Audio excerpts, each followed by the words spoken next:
Now that you've had a night to think about it, how are you feeling about how things played out last night? I mean, I was more disappointed right after losing and getting cut in the final three and being the last one to leave the house. But now that I've had time to think about it, I feel fantastic. Honestly, I mean, I'm on top of the world right now. I came into a house knowing absolutely nothing about the game. Aligned myself with an amazing showmance. Made it all the way to the final three when I thought I was only going to be there till week 3 or 4, people would think I'm a threat and then get rid of me. But I feel fantastic. I'm so happy and proud of myself for what I did. And when Paris chose Kayla over you, you said you saw it coming. So why is that? Paris had a conversation with me at least a week prior. I think we were Final 4 or Final 5. And she had just basically said, anytime a guy and a girl end up at the end of Big Brother together, it's basically always the guy that wins. And she had always kind of said too, there's a chance that there could be an all-female final, like to make history with that. And as good as we were on a personal level, I think Paris liked me a little bit more than Kayla. And there's a few times she had a few drinks at the Final 4 dinner and came up to me and was like, if anyone wins, I hope it's you, right? Kind of drunk, sober thoughts, drunk words type thing. So I think at the end of the day, though, she knew she's a very smart girl, and the best game move for her was to cut me because Kayla had completely put her foot in her mouth with all the jury members, so she didn't really have a chance of getting any votes, whereas I played a game where I didn't burn any bridges. So the fact that Paris knew that, and she came out right away and looked at me and was like, I love you so much, and right away I knew, I was like, it's going to be me. It is what it is. Paris won herself to get to there, and that's her decision to make, and I respect it, so. So are you at all surprised that Kayla only got your one vote? A little bit. I definitely thought Allie and Liv, the way they left and how upset they were with Paris and Will, I didn't think that they were going to vote for Paris. But at the end of the day, Paris brought the fire in the final 2 speeches, and she threw down, and Kayla just couldn't come up with anything to really kind of fire back at her. And the questions that were asked, I felt like they may have favored Paris a little bit, so she was able to really use that to her advantage. And once I sat down, I kind of had the vibe that it was a very pro-Paris jury already. Out of the 2 of us, I don't think anyone wanted Kayla to win anyways, and I think she said it best. She was like, if there was a mannequin sitting beside me, he would have won. No one wanted Slayla to win this year, so I was surprised but not shocked that I was the only vote. Okay. And did you ever at any point in the game have any thought of cutting Kayla? I honestly didn't. I used her to my advantage the entire game. I think it was one of those things where we really needed each other because we had built such a big target on our backs just throughout the game of being the showmance and being social, getting these alliances. And, people discovered that she was a big fan and knew I wasn't. But I think people were kind of catching on. Even though I was super low-key, I was a little bit smarter and everything that I kind of took off of. So, yeah, it was... sorry, I just lost my train of thought. It's okay. And had you got to the final 2 with Kayla, what would your pitch have been as to why you should have beat her?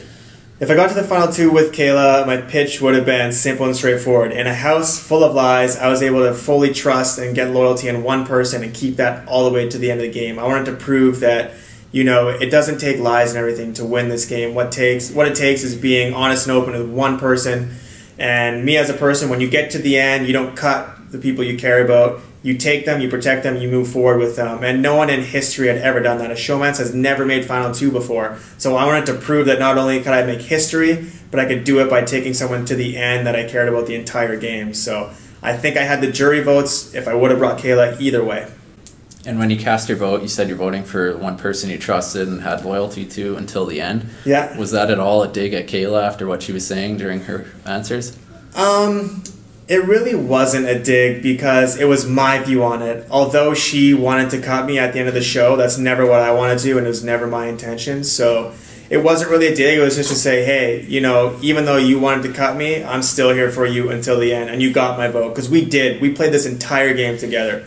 Day 1 to day 69. So I had her back the whole time. Even though she wanted to cut me, it was probably a better move for her. She wanted to make her big super fan, huge move, and it was a better move for me to keep her, I think. So... no, I said that kind of out of good grace. And you told Kayla you wouldn't talk to her for a long time and you wouldn't vote for her if she cut you. Was that actually going to be the case? For a second, it was. We both looked at each other and we're like, we got each other's backs to the end. If we do this, And if we don't, like, I'm never talking to you because it's, you know, it's not just game with us, it's personal too.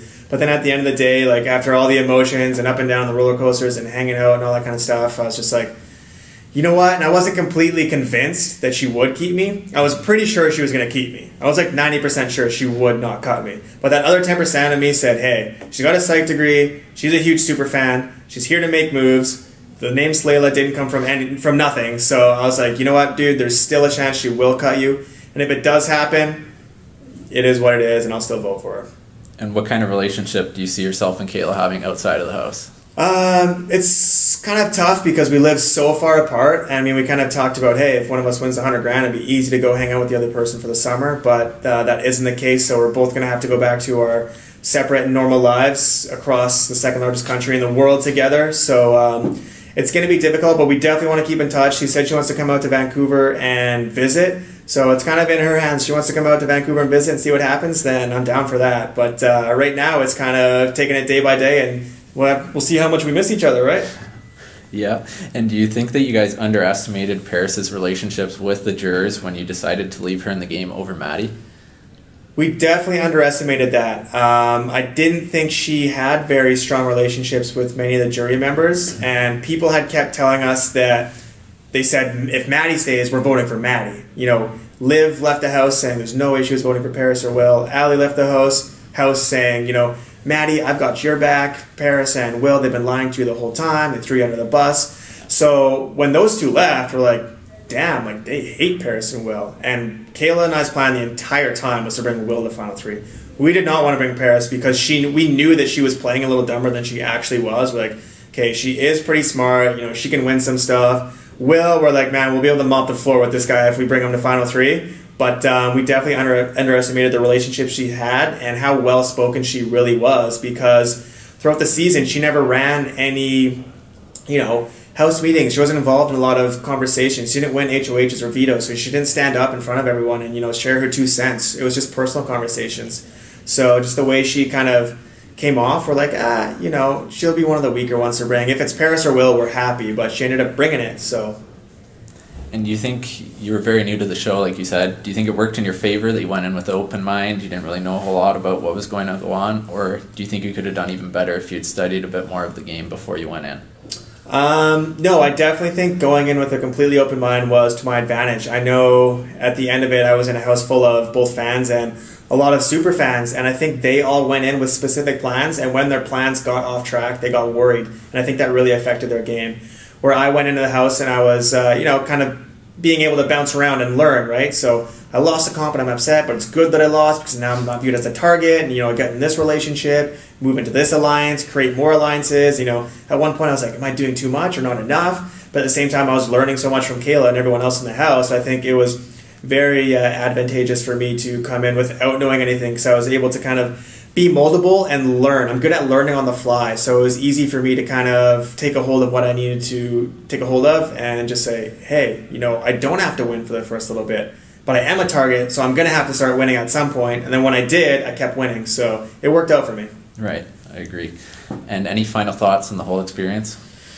Lots of final thoughts. The whole experience was absolutely incredible and amazing. It was more than I could ever ask for. I mean, not watching a complete season and then coming into the house and not even realizing, like, damn, there's 3 episodes a week. Like, how big is this show? They're like, dude, you're on the biggest show in Canada. And I was like, okay, wow, like, this is insane. And just, you learn so much about yourself in the house because you lose your outside world. You lose all these distractions, you know, cell phones, laptops, television, all these things, and all you have is the people in the house and your imagination. So it's kind of rewinding and getting back to that point in time when you were a kid, right? It's, you know, what kind of fun can we have with each other? What can we make out of tinfoil? What can we do to, you know, pass the time? Because normally you're passing your time with your cell phone or something, but in this instance, it's just your imagination and the people you have. So we didn't even have a pen to write on paper, right? So it's just creating what you could with what you had. And I think at the end of it, what it taught me was people at the end of the day are the most important out of anything. You know, it's not